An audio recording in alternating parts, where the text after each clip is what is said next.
Il-Partit Laburista ikkundanna l-aġir tal-Part Nazzjonalista li jagħmel sarima maħal il-Gvern biex kif inhu obbligat li jagħmel jinforma lin-nies bil-miżuri imħabbrin fil-Budget 2025 fuq ix-xandir pubbliku.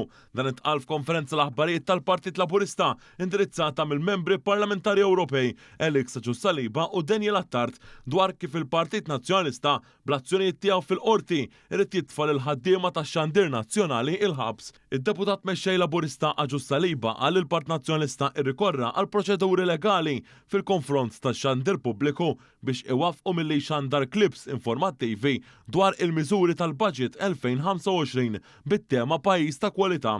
Ġussaliba rimarka kif dawn il-klips informattivi jixxandru kull sena biex in-nies jifhmu aktar kif se jibbenefikaw mill-miżuri imħabbrin fil-budget li hu l-aktar proċess parlamentari importanti għall-Gvern matul is-sena.